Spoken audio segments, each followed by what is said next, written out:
नमस्ते दोस्तों, मेरा नाम है आरडी और स्वागत है आपका मेरे चैनल धोड़े आर विजन में। आशा है आप सब बढ़िया होंगे। आज मैं एक खूबसूरत Turkish film chasing the wind को समझाने जा रही हूं, जो 2025 में रिलीज हुई थी। इस फिल्म में बरिश आर्दुच ने मुख्य किरदार एगे यज़िci निभाया है और उनके साथ हैं हांडे एर्चल बतौर असली। IMDb पर इसे 6.2 बाहर से 10 की रेटिंग मिली है, लेकिन यकीन मानिए इसकी कहानी नंबरों से कहीं ज्यादा इमोशनल है। ये कहानी है दो बिल्कुल अलग पर्सनैलिटीज की। असली अमीर, सफल, आत्मनिर्भर और बेहद परिपक्व है, जिसे परियों वाली मोहब्बत पर यकीन नहीं, उसका हर कदम सोचा समझा होता है। वो एक तेज बिजनेस वुमन है जिसे लगता है कि वो कोई भी डील फाइनल कर सकती है। दूसरी तरफ एगे भी एक रसूखदार परिवार से है, लेकिन वह जमीन से जुड़ा, सादा और अपने उसूलों वाला इंसान है। उसे पैसों से ज्यादा रिश्तों की अहमियत है और उसे भीड़ से दूर करीबी दोस्तों के साथ वक्त बिताना पसंद है। और मजे की बात यह है कि एगे जैसा इंसान ही असली को सबसे ज्यादा नापसंद है। ये फिल्म उस कहावत का शानदार उदाहरण है, ऑपोजिट्स अट्रैक्ट। तो ज्यादा वक्त बर्बाद किए बिना चलिए कहानी में उतरते हैं और देखते हैं कैसे ये दो अलग दुनिया वाले टकराते हैं और प्यार में पड़ जाते हैं। सीन की शुरुआत में हम देखते हैं कि असली और जैंग के बीच एक वन नाइट स्टैंड हुआ है। जैंग उससे शादी के लिए पूछता है, लेकिन असली कोई जवाब नहीं देती। अगले सीन में हम आग देखते फिल्म की शुरुआत इस्तांबुल स्थित यजमान ग्रुप के हेडक्वार्टर्स की एक मॉडर्न बोर्डरूम मीटिंग से होती है। असली मेंसॉय, जो कंपनी की तेज तर्रार CEO हैं, एक नए रिजॉर्ट प्रोजेक्ट को चेशमे में शुरू करने पर चर्चा कर रही है, एक इलाका जो उनके परिवार के कारोबार का हिस्सा रहा है। मीटिंग के दौरान एक पार्टनर बताता है कि मंजूरी उसके बेटे एजे से लेनी होगी, जो जमीन का 25% मालिक है। पहले की तरह हाँ कहने के बजाय इस बार एगे इनकार कर देता है, क्योंकि वह वहां पिछले 10 सालों से रह रहा है। असली पूरे आत्मविश्वास से कहती हैं कि वह खुद उससे मिलेंगी और एक दिन में उसकी मंजूरी लेकर ही रहेंगी। वह यह मौका एक अमीर लड़के की बेपरवाह सोच के कारण गंवाने को तैयार नहीं। अगले सीन में असली चश्मे के समंदर किनारे पहुंचती है। भूख लगने पर वह एक रैंडम रेस्टोरेंट में जाती है, बिल्कुल अनजान कि इसका मालिक एगे ही है। वो सबसे जल्दी बनने वाला खाना ऑर्डर करती है, लेकिन पहली बाइट लेते ही ड्रामेटिक अंदाज में शिकायत करती है। मछली में बहुत मछली की स्मेल है और सलाद जरूरत से ज्यादा हरा है। उसका शहरी तेवर साफ झलकता है। हेड शेफ एगे, जिसे यह सब पसंद नहीं आता, फिर भी शांत रहता है और आखिरकार उसके लिए पास्ता भिजवा देता है। असली अपने बिजनेस पार्टनर के बेटे एगे यज़िci का इंतजार करती है, लेकिन वो आता ही नहीं। वक्त बीतता है, रात हो जाती है और असली फ्रस्ट्रेशन में ज्यादा पी लेती है। इसी दौरान एक अजनबी उसकी हालत का फायदा उठाने की कोशिश करता है, लेकिन तभी एगे वहां आकर उसे बचा लेता है। बाद में दोनों एक साथ ड्रिंक करते हैं। एगे उससे पूछता है, तुम यहां क्यों आई हो? असली हल्की मुस्कान के साथ जवाब देती है, तुम मेरे बारे में पूछोगे, मैं तुम्हारे बारे में, फिर बातें घूमेंगी उन्हीं चीजों पर जिनसे किसी को फर्क नहीं पड़ता। क्यों न सीधा अगला हिस्सा शुरू करें। असली बेधड़क होकर वन नाइट स्टैंड का सुझाव देती है। एगे जाहिर करता है कि वो राजी है, लेकिन जब वे होटल के कमरे तक पहुंचते हैं, वो रुककर कहता है, मैं सिर्फ ये सुनिश्चित करना चाहता था कि तुम ठीक से वापस पहुंच जाओ। अगली बार फिर मिलते हैं और फिर मुड़कर चला जाता है। जैसे ही वो दरवाजे से बाहर निकलता है, असली धीरे से बड़बड़ाती है, अगली बार गया भाड़ में, कमीना कहीं का। अगली सुबह असली एगे यज़िci को ढूंढने निकलती है। तभी उसकी मैनेजर एल्चिन कॉल करके बताता है कि एगे यज़िci उससे बीच पर मिलना चाहता है। असली झुंझलाती है, लेकिन डील के फोकस में मिलने के लिए मान जाती है। वहां पहुंचकर वो पास खड़े एक लड़के से पूछती है, एगे यज़िci कहाँ है? लड़का जवाब देता है, वो सर्फिंग पर गया है, थोड़ी देर में लौट आएगा। जब आखिरकार एगे असली के पास आता है, वह खुद को परिचित कराता है, हाय, मैं एगे यज़िci हूं। असली गुस्से में फट पड़ती है, अगर तुम्हें पता था कि मैं इस्तांबुल से सिर्फ तुमसे मिलने आई हूं, तो कल अपनी पहचान क्यों नहीं बताई?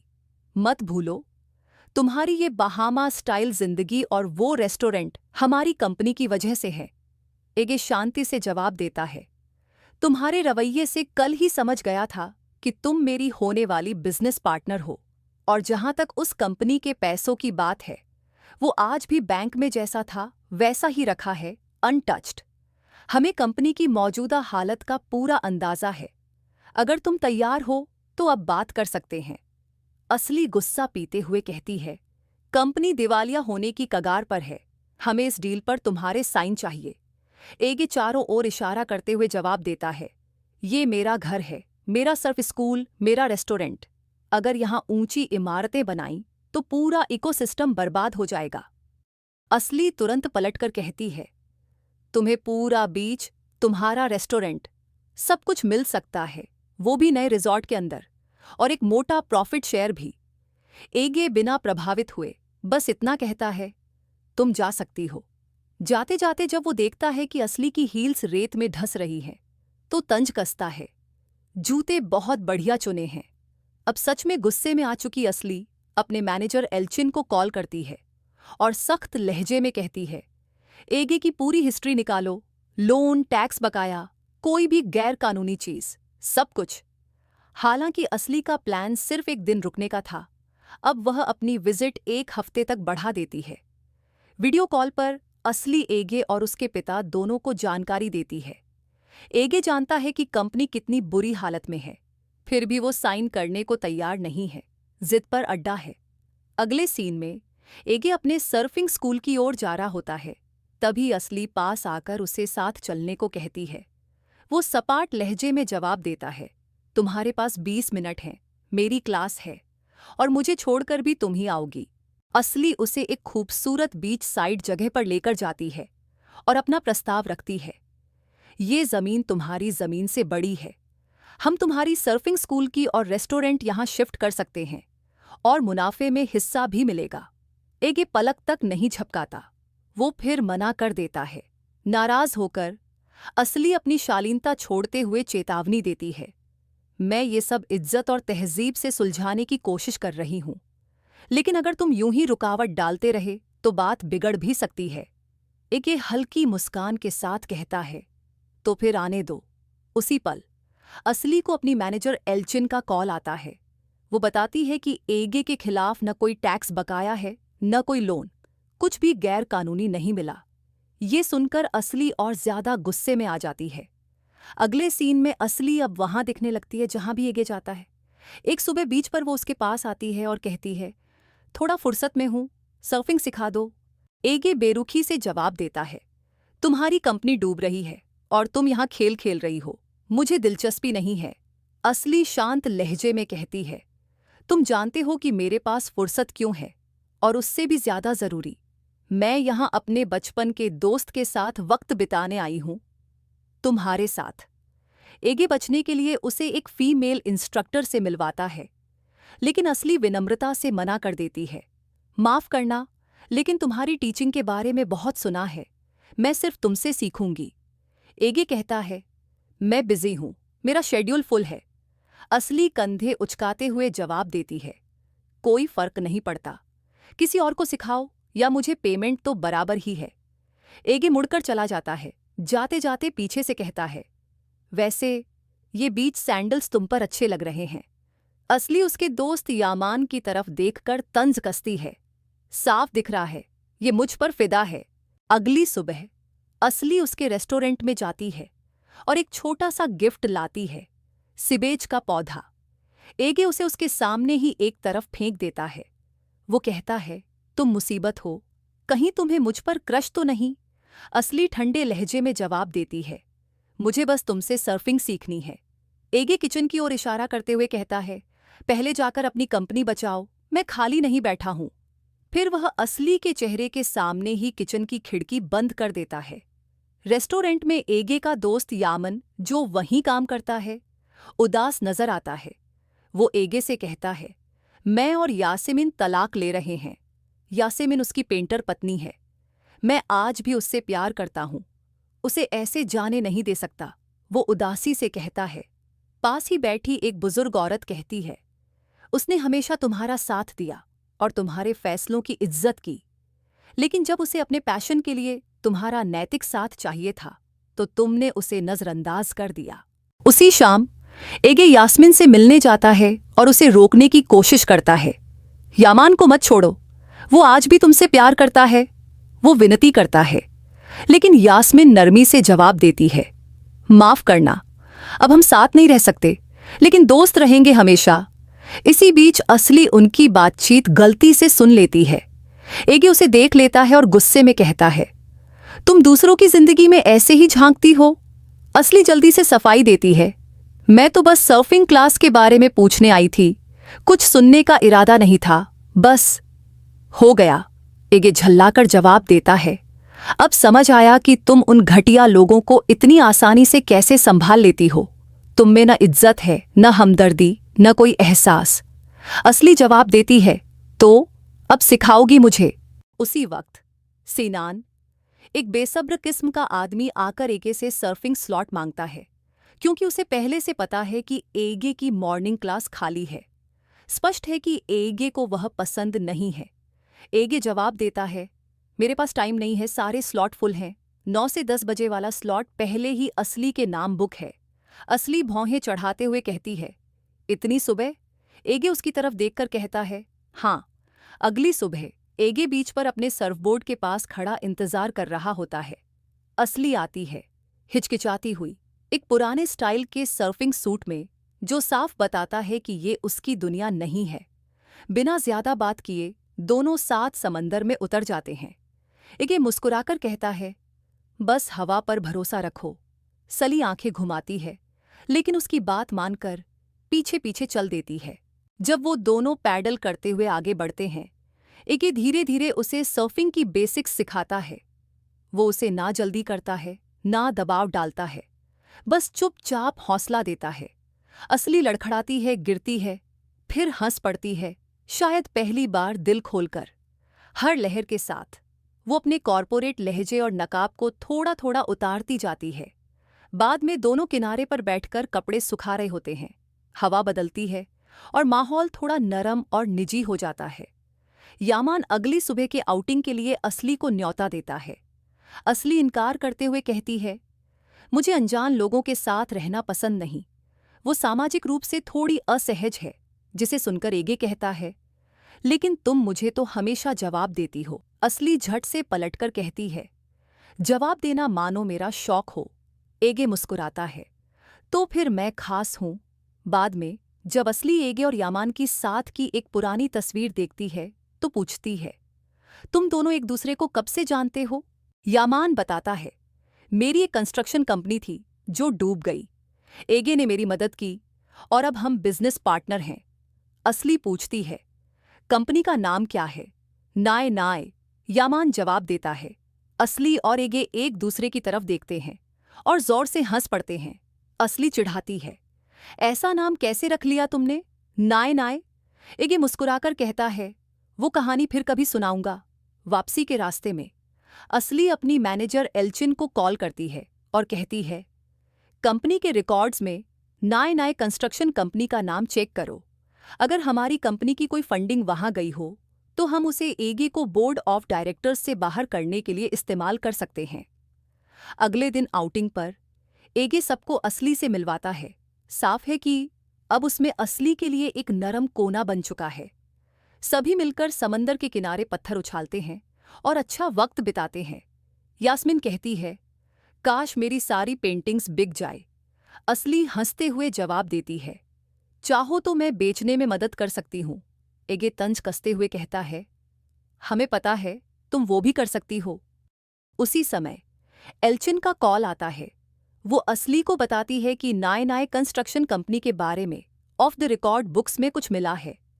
एल्चिन ज्यादा जानकारी मांगती है ताकि एगे को बोर्ड ऑफ डायरेक्टर्स से हटाने की प्रक्रिया शुरू की जा सके। असली संक्षेप में कहती है, इस बात को फिलहाल गुप्त रखो, और फिर वो वापस ग्रुप में शामिल हो जाती है जैसे कुछ हुआ ही नहीं और दिन का लुत्फ उठाती है। अगले दिन असली चोरी छिपे एगे की सर्फिंग क्लास में घुस जाती है और उसके लैपटॉप से नाय नाय कंपनी के दस्तावेजों की तस्वीरें खींचती है। एगे उसे पूछता है, तुम क्या कर रही हो? असली बिना घबराए जवाब देती है। मैं तो बस यामान और यास्मिन की तस्वीरें देख रही थी। सोचा कि क्या वाकई उनका तलाक हो रहा है। वो आउटिंग में तो इतने अच्छे लग रहे थे साथ में। एगे शांति से समझाता है, वो पुराने दोस्त हैं। अगर शादी नहीं चलती तो इसका मतलब ये नहीं कि दोस्ती भी खत्म हो जाए। बाद में एगे को अपने रेस्टोरेंट के लिए वाइन लेने उर्ला जाना होता है। वो असली से पूछता है, चलोगी साथ? असली मुस्कुराकर जवाब देती है, कभी गई नहीं वहां तो क्यों नहीं। एगे की ट्रक में पुराने गाने बज रहे होते हैं। असली मुस्कुराकर कहती है, ये तो बहुत पुराने गाने हैं। एगे पूछता है, तुम्हारा फेवरेट गाना कौन सा है? असली ईमानदारी से जवाब देती है, मैं ज्यादा म्यूजिक सुनती नहीं तो कोई फेवरेट नहीं है, लेकिन ये वाला अच्छा है। उनका पहला पड़ाव एक छोटा सा वाइनयार्ड होता है जो एगे की कंपनी का हिस्सा है। दोनों नंगे पांव अंगूर की बेलों के बीच चलते हैं और अंगूर तोड़ते हैं। असली खुलकर हंसती है। ये उसके लिए सालों बाद का सबसे बिना योजना वाला स्वाभाविक पल होता है। एगे और असली की मुलाकात एगे की आंटी और अंकल से होती है। वो मुस्कुराकर पूछते हैं, क्या ये तुम्हारी गर्लफ्रेंड है एगे? दोनों तुरंत इनकार कर देते हैं। इसके बाद आंटी एक भावुक कहानी असली के साथ साझा करती है। एगे की माँ एक खूबसूरत और खुशमिजाज संगीतकार थी जिसे गाना बेहद पसंद था, लेकिन शादी के बाद एगे के पिता ने उसे कभी गाने नहीं दिया। उसे एक पिंजरे में कैद पक्षी जैसा बना दिया। जब एगे बहुत छोटा था, उसके पिता ने जबरदस्ती उसे उसकी माँ से अलग कर दिया और अमेरिका भेज दिया। ये सुनकर असली चौंक जाती है। उसे हमेशा लगा था कि एगे खुद अपनी मर्जी से गया था। रात होते होते उन्हें अंकल एंड आंटी के घर ही रुकना पड़ता है। एगे बिस्तर पर लेटता है और असली से कहता है, सोफे पर मत सोना, वहां कीड़े हैं। असली झिझकते हुए मान जाती है, लेकिन कुछ ही देर में दोनों एक ही बिस्तर पर सो जाते हैं। अगले दिन वापसी के सफर में वो ज्यादा कुछ नहीं कहते, बस चुपचाप लेकिन गहराई से एक दूसरे की मौजूदगी महसूस करते हैं। उनके बीच कुछ अनकहा लेकिन गहरा जुड़ाव बनने लगा है। जब असली अपने होटल रूम में दाखिल होती है, वहां जेंग पहले से मौजूद होता है, गुस्से में, क्योंकि उसने उसकी कॉल्स का जवाब नहीं दिया। वो उसे उस पर आरोप लगाते हुए कहता है, तुमने मुझे धोखा दिया है। असली शांत लहजे में जवाब देती है, तुम जानते हो कि मैं एगे के साथ क्यों वक्त बिता रही हूं। मैं ये सब सिर्फ अपने लिए नहीं कर रही, हम सबको बचाने के लिए कर रही हूं। जेंग का गुस्सा कुछ कम होता है। वो माफी मांगता है और कहता है, मैं आज शाम चला जाऊंगा। अगले सीन में असली अब एगे की देखरेख में एक बेहतरीन सर्फर बन चुकी है। वो उसकी तरफ मुड़कर आखिरी बार पूछती है, क्या तुम कॉन्ट्रैक्ट पर साइन करोगे? क्योंकि अगर नहीं किया तो ये जंग बन जाएगी और तुम अकेले रह जाओगे। एगे ठोस स्वर में जवाब देता है, नहीं। असली हल्की सी मुस्कुराती है, बस आखिरी बार पूछना चाहती थी। मैं अब समझ चुकी हूं कि ये जगह तुम्हारे लिए कितनी मायने रखती है। कल मैं वापस इस्तांबुल लौट जाऊंगी, अपने पुराने जीवन में। एगे सुझाव देता है, इसका अंत ऐसा नहीं होना चाहिए। आज रात मेरे घर चलो, मैं तुम्हारे लिए खाना बनाऊंगा। असली सहमति में सिर हिलाती है। अब असली में एक बदलाव दिखाई देता है। वो पहले जैसी ठंडी और भावनाहीन औरत नहीं रही। उसके भीतर एक नई गर्माहट और नरमपन उभरने लगा है। अगले सीन में असली यास्मिन को उसकी पेंटिंग्स ऑनलाइन बेचने में मदद करती है।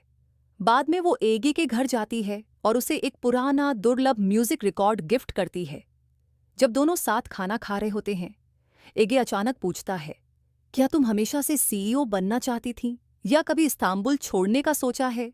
असली थोड़ी देर चुप रहती है, फिर कहती है, जब मैं 5 साल की थी, मेरी माँ किसी और मर्द के साथ भाग गई और हमें छोड़ दिया।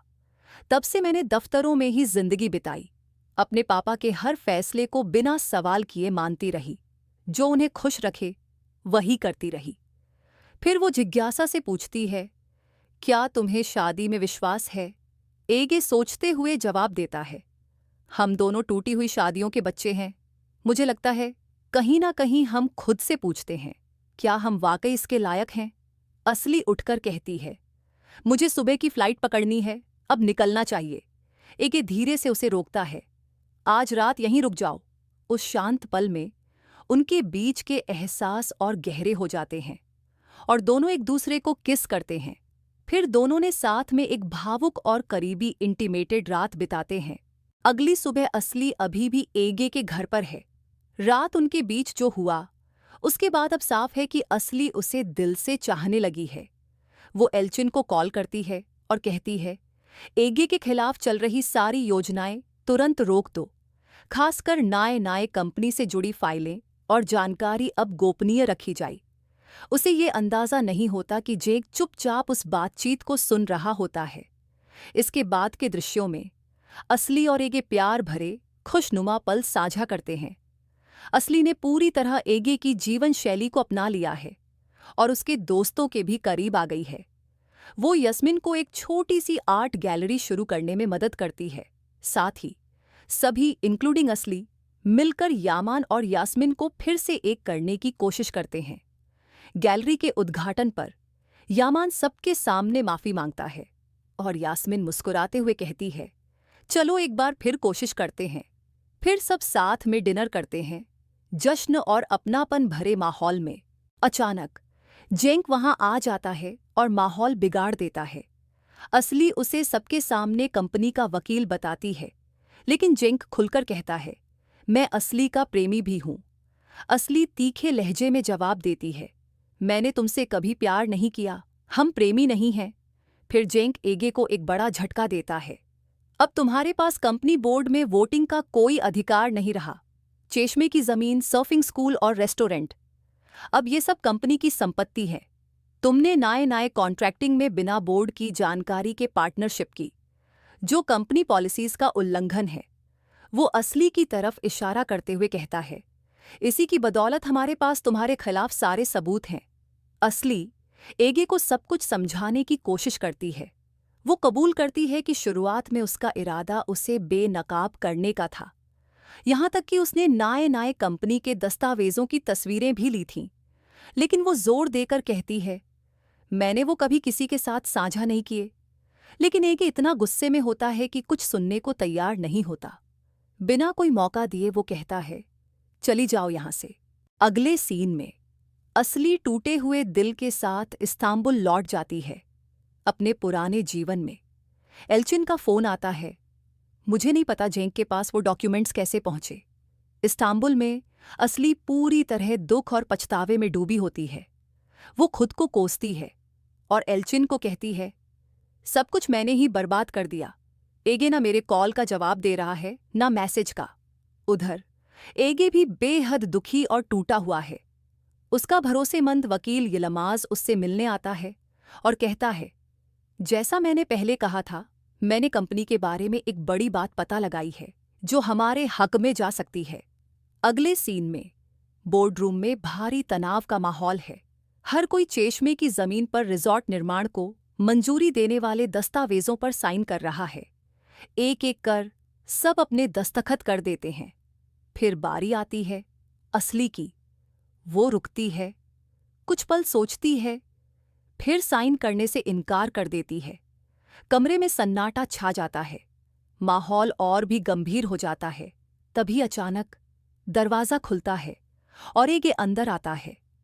एगे के अंदर आते ही उसके पिता गुस्से में खड़े हो जाते हैं, तुम्हारी हिम्मत कैसे हुई इस मीटिंग में घुसने की। एगे शांत लेकिन ठोस आवाज में जवाब देता है, मैंने कसम खाई थी कि इस जगह में दोबारा कदम नहीं रखूंगा, क्योंकि आपने मेरी मां के साथ जैसा बर्ताव किया उसे मैं कभी नहीं भूल सका। लेकिन आज मैं वो कसम तोड़ रहा हूं, किसी और औरत के लिए। वो जेंक के पास जाकर एक फाइल उसके हाथ में थमा देता है, तुम्हें कागजों से इतना प्यार है तो ये फाइल तुम्हारे काम आएगी। इसके बाद पूरे कमरे की ओर देखकर, जिसमें असली के पिता भी शामिल हैं, एगे सबके सामने खुलासा करता है, इस फाइल में सबूत हैं कि मेरे पिता, जो इस कंपनी के बोर्ड मेंबर हैं, कई सालों से चोरी छुपे घोटाले कर रहे थे। उनके साथ और भी कुछ लोग मिले हुए थे।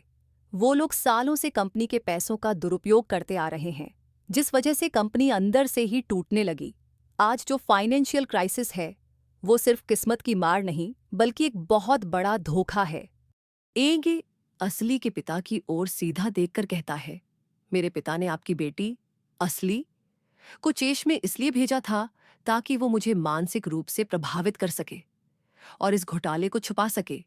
कमरे में सन्नाटा फैल जाता है। एगे आगे कहता है, मेरा प्रस्ताव सुनिए। मुझे चेशमे की जमीन का पूरा मालिकाना हक दे दीजिए और बदले में मैं कंपनी को वो हर एक पैसा लौटा दूंगा जो पिछले 15 सालों में मेरी बोर्ड मेंबरशिप के तहत मेरे अकाउंट में जमा हुआ है। मैंने उस पैसे को कभी हाथ तक नहीं लगाया। असली हैरानी से उसकी ओर देखती है। तुमने सच में उस पैसे को कभी छुआ भी नहीं? एक ये हल्की मुस्कान के साथ कहता है, मैंने तुम्हें पहले भी कहा था, एक बार नहीं कई बार। जेंग ताना मारते हुए कहता है, ये सब बकवास है। एक ये ठंडी आवाज में जवाब देता है, तुमने सच में सोचा था कि मैं इतनी आसानी से हार मान लूंगा? फिर वो असली की तरफ देखता है, तुम्हारा दिमाग खराब हो गया है अगर तुमने सोचा कि मैं तुम्हें अकेले इनका गंद फैलाया हुआ साफ करने दूंगा। एगे के पिता गुस्से में चिल्लाता है, तू बिल्कुल अपनी मां जैसा है। एगे उसकी आंखों में सीधा देखता है, गर्व से, बिना डरे। हाँ हाँ, मैं अपनी मां जैसा हूं और मुझे उस पर कोई शर्म नहीं। फिर वो मुड़ता है और बाहर निकलते हुए कहता है, अब आप मुझे इस इमारत में कभी नहीं देखोगे। असली के पिता गुस्से से ऐगे के पिता पर फट पड़ते हैं, तुमने मेरे साथ धोखा किया और मेरी बेटी का इस्तेमाल किया। असली चुपचाप खड़ी रहती है। उसके चेहरे पर एक हल्की गर्व भरी मुस्कान उभरती है। अब उसे पूरी तरह यकीन हो गया है, एगे ने कभी उसे नहीं छोड़ा। अगला सीन में असली ईजी के रेस्टोरेंट में दाखिल होती है, चेहरे पर वही पुरानी प्यारी मुस्कान। वो जाकर उसी टेबल पर बैठती है जहां पहली बार दोनों की मुलाकात हुई थी। बिना मेन्यू देखे मुस्कुराते हुए कहती है, जो सबसे जल्दी बनेगा वही ले लूंगी। एगे पास आता है, चेहरे पर जानी पहचानी मुस्कान। यही तो उस दिन भी कहा था तुमने, है ना? फिर हम एक दूसरे से कुछ सवाल पूछने गए, कुछ बातें कहेंगे जो शायद हमें सुननी सुनी भी नहीं हो। वो रुकता है, थोड़ा झुककर कहता है, या हम इस बार सीधा अगले पड़ाव पर चले जाएं। दोनों मुस्कुराते हैं और बिना एक और शब्द कहे एक दूसरे को किस करते हैं। अंतिम सीन में पूरा ग्रुप बीच पर जमा है। हंसी ठिठोली से माहौल गूंज रहा है। एगे, असली, यास्मिन, यामन, सिनान और बाकी सभी डूबते सूरज के साथ उस सुकून और अपनापन को जी रहे हैं। सिनान ईजी के पास आकर कहता है, मुझे लगता है मैं अब सर्फिंग छोड़ रहा हूं। असल में ये मेरे बस की बात नहीं, पर कम से कम अब मैं तुम्हें परेशान तो नहीं करूंगा। एगे हंसता है, समझने में तुम्हें वक्त तो लगा, लेकिन ठीक है। तभी असली का फोन बजता है। दूसरी तरफ एल्चिन है। असली, तुम वापस कब आ रही हो? ढेर सारे डॉक्यूमेंट्स हैं जो तुम्हें साइन करने हैं। असली चारों ओर देखती है, समंदर, सूरज, दोस्त, और एगे वो मुस्कुराती है और जवाब देती है, पता नहीं, थोड़ा वक्त लग सकता है। फिर वो कॉल काट देती है, फोन को एक तरफ फेंकती है और भागती हुई ईजी के पास चली जाती है, आजाद, शांत और वहीं जहां उसे होना चाहिए। तो दोस्तों, हमारी फिल्म यहीं खत्म होती है, एक प्यारे से अंत के साथ। ये कहानी वाकई इस बात की मिसाल है कि कैसे विपरीत स्वभाव वाले लोग एक दूसरे की तरफ खींचते हैं, और जब ऐसा होता है तो वो रिश्ता जिंदगी भर का बन जाता है। क्योंकि कभी कभी कहानी की शुरुआत में जिससे सबसे ज्यादा टकराव होता है, आखिर में वही इंसान बन जाता है जिसके बिना जीना मुश्किल हो जाता है। अगर आपको आज का कहानी पसंद आई हो तो लाइक बटन जरूर दबाएं और मेरे चैनल को सब्सक्राइब करना न भूलें। बेल आइकन को भी टैप करें ताकि हर बार नया वीडियो आते ही आपको नोटिफिकेशन मिल जाए। और हमेशा की तरह, अगर कोई ऐसी फिल्म है जिसे आप चाहते हैं कि मैं एक्सप्लेन करूं, तो उसका नाम और देश नीचे कमेंट में लिखें। मैं जरूर पढ़ूंगी, और हो सकता है आपकी सुझाई गई फिल्म अगले वीडियो में दिखे। देखने के लिए धन्यवाद। जल्दी मिलते हैं एक और दिल छू लेने वाली कहानी के साथ।